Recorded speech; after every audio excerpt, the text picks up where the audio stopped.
నమస్తే, welcome to our channel. నేను సిరి.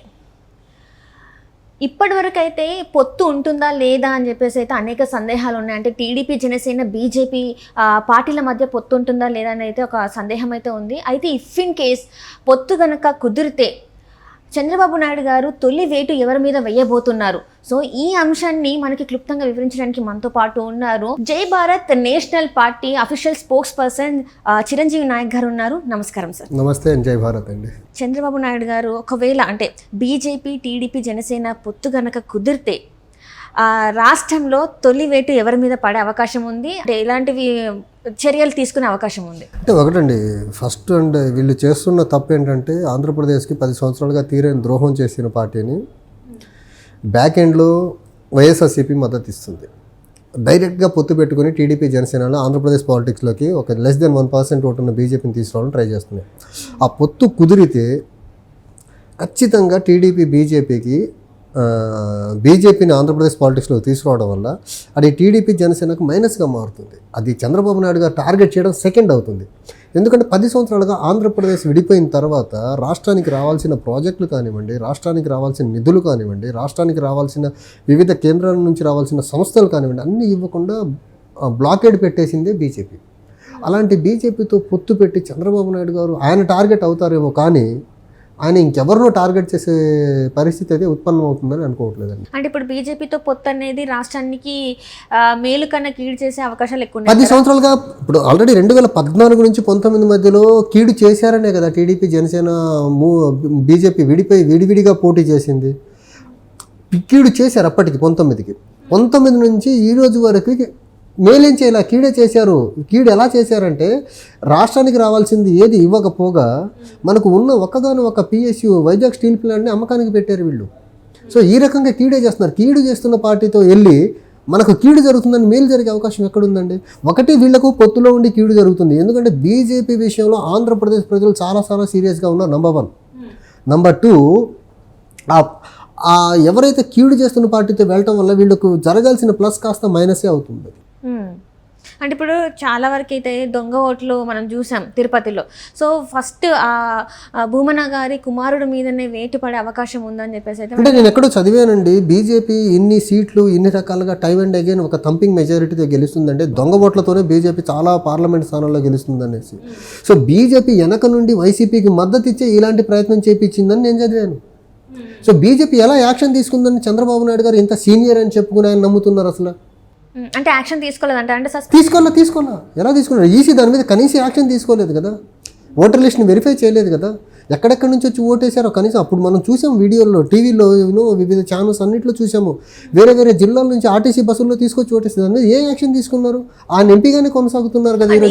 ఇప్పుడు అదంతా చూసారు కాబట్టి, ఈసీ చేసింది కాబట్టి దొంగ ఓట్లు పడ్డాయి. ఈసారి కూడా అట్లా దొంగ ఓట్లు పడొద్దనే చెప్పేసి చాలా రూల్స్ అండ్ రెగ్యులేషన్స్ తీసుకొచ్చారండి. ఒకటి, మనం బీజేపీ విషయాన్ని ఎలా చూడాలంటే, బీజేపీ సెంటర్లో ఉండి వాళ్ళకు అనుకూలంగా ఏ పార్టీలు ఉంటాయి ఆ పార్టీకి ఆయా రాష్ట్రాల్లో మద్దతు పలుకుతానే ఉంది.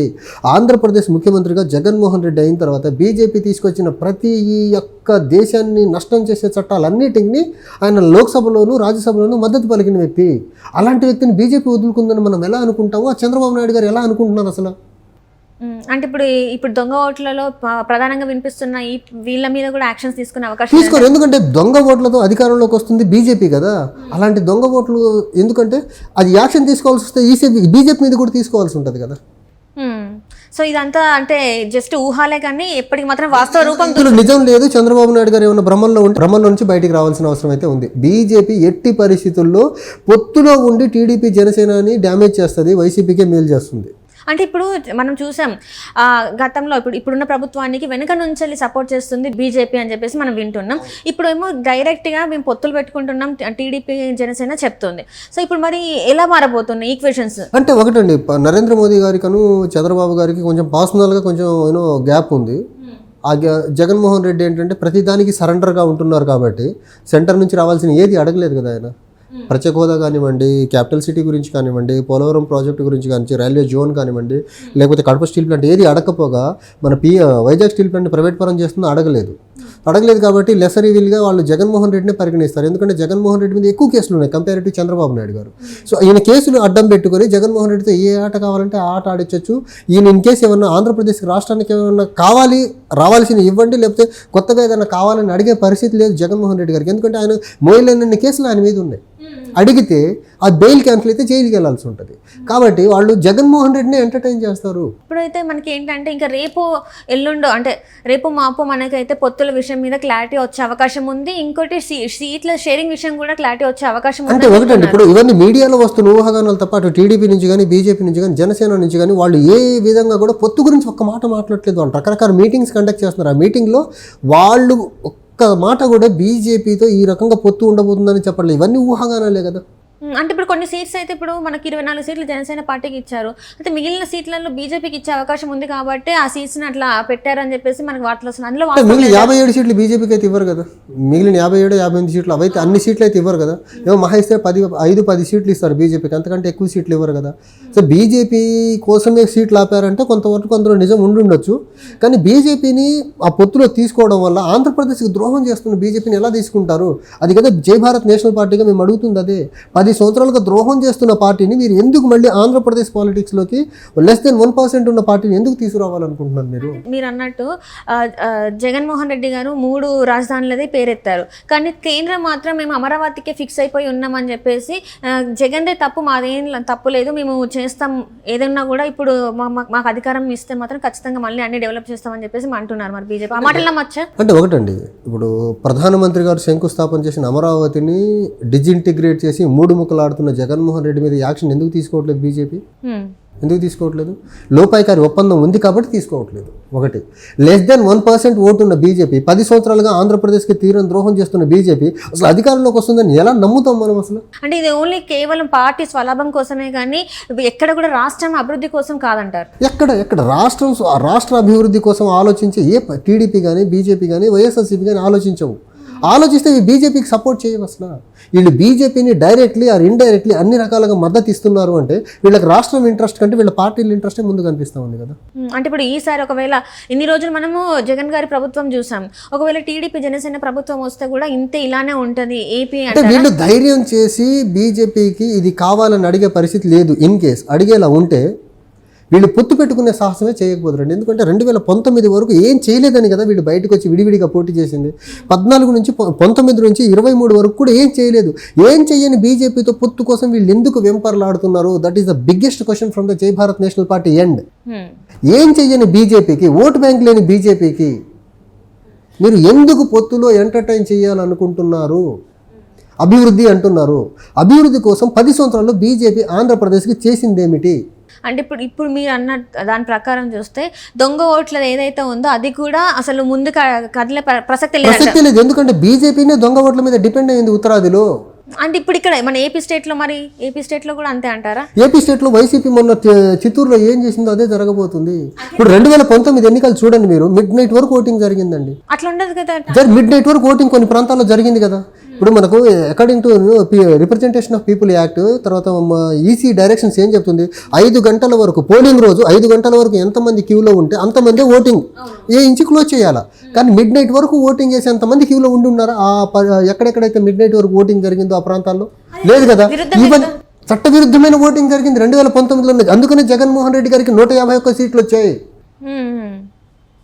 సో ఇప్పుడు కూడా అదే స్ట్రాటజీస్ బీజేపీ వెనక నుండి జగన్మోహన్ రెడ్డిని సపోర్ట్ చేసింది, సపోర్ట్ చేస్తూ ఉంది ఈ రోజు వరకు. జగన్మోహన్ రెడ్డికి బీజేపీ సపోర్ట్ లేకపోతే 3 ముక్కల ఆట ఆడాడు రాజధాని విషయంలో. వైజాగ్ స్టీల్ ప్లాంట్ని ప్రైవేట్ పరం చేస్తే కామ్గా కూర్చున్న వ్యక్తి కాదు. అలా కూర్చున్నాడంటే బీజేపీ వెనక నుండి ఈయన కావాల్సిన అండదండలు ఇస్తుంది. ప్రతి శుక్రవారం కోర్టుకు వెళ్లాల్సిన వ్యక్తి ముఖ్యమంత్రి అయిన తర్వాత కోర్టుకు వెళ్లకుండా రిలీఫ్ ఇప్పించింది బీజేపీ. అంటే 10 సంవత్సరాల నుంచి వెళ్ళి బెయిల్ మీద ఒక ముఖ్యమంత్రి అయిందంటే ఏకైక వ్యక్తి అంటే జగన్మోహన్ రెడ్డి గారు అని చెప్పుకోవచ్చా? అంటే చాలా అన్ఫార్చునేట్ థింగ్ ఏంటంటే నా ఫ్రెండ్స్ చాలామంది నార్త్ ఇండియా నుంచి అడిగారు నన్ను, అసలు అన్ని కేసులు ఉన్న వ్యక్తిని 16 నెలలు జైల్లో ఉండి వచ్చిన వ్యక్తిని అసలు ఎలా ముఖ్యమంత్రిని చేశారు? ఆంధ్రప్రదేశ్ ప్రజలు అవినీతి పరుణ్ణి ఎలా ఎన్నుకున్నారని అడిగారు నన్ను. బయట రాష్ట్రాల్లో ఇమేజ్ ఇలా ఉంది అతనికి. అలాంటి అవినీతి పరుణ్ణి ఆంధ్రప్రదేశ్ ప్రజలు అంత మ్యాండేట్ ఇచ్చి ఎలా గెలిపించారు అసలు? అంటే ఒక్క ఛాన్స్ అని అడగంగానే ఇచ్చేసారు. అంటే ఛాన్స్ అని ఇచ్చి ఇప్పుడు అనుభవిస్తున్నారు కదా, నాసిరకం మద్యంతో కానివ్వండి, దయనీయమైన రోడ్డు వ్యవస్థతో కానివ్వండి, రాజధాని లేకుండా కానివ్వండి, ఆంధ్రప్రదేశ్ కేంద్రం నుంచి రావాల్సిన నిధులు తీసుకురావడంలో కానివ్వండి, అన్ని ఆంధ్రప్రదేశ్ రాష్ట్రాన్ని వివిధ సంస్థలకు తాకట్టు పెట్టేశాడు కదా ఆయన. అంటే ఎక్కడ చూసినా అభివృద్ధి. ఒక్క ఛాన్స్ అని నమ్మి ఇచ్చిన ఓటేసిన పుణ్యాన ఈరోజు అనుభవిస్తున్నారు కదా ప్రజలు. రైట్. అంటే ఇప్పుడు నెక్స్ట్ ఏ పార్టీ వస్తే మరి ఆంధ్రప్రదేశ్లో అభివృద్ధి అనేది వస్తుంది? జై భారత్ నేషనల్ పార్టీ వస్తే బాగుంటుందండి. అంటే మీరు నమ్ముతున్నారా మీ పార్టీ అభివృద్ధి చేస్తుంది ఖచ్చితంగా అని? మా మేనిఫెస్టో చూడలేదా మీరు? మా మేనిఫెస్టో చూడండి, అభివృద్ధి ఎలా చేస్తామో మా మేనిఫెస్టోలో క్లియర్గా కేటగారికల్గా సెక్షన్స్ వైజ్గా విద్యను ఎలా ప్రమోట్ చేయాలనుకుంటున్నాం, వైద్యాన్ని ఎలా చేయాలనుకుంటున్నాము, తర్వాత సంక్షేమం ఎలా చేయాలనుకుంటున్నాము, లా అండ్ ఆర్డర్ ఎలా మెయింటైన్ చేయాలనుకుంటున్నాం, ప్రతిదీ మా మేనిఫెస్టోలో క్లియర్గా కేటగారికల్గా. ఇప్పుడున్న పరిస్థితుల్లో చూస్తే ఆంధ్రప్రదేశ్ అనేది 20 సంవత్సరాల వెనక్కి వెళ్ళింది అని చెప్పేసి చెప్తుంది. ఎందుకంటే అప్పులలో కూరుకుపోయినాను. వీటన్నిటిని ఎలా మరి మీరు చేస్తారు? ఒకటండి, మనం అభివృద్ధి చేయాలండి. ఫస్ట్ కేంద్రం నుంచి రావాల్సిన నిధులన్నీ తీసుకురావాలి. ప్రత్యేక హోదా ఒకటి కానీ మనం తీసుకురాగలిగితే మనకి ఇండస్ట్రియల్ బేస్ ప్రజెన్స్ పెరుగుతుంది.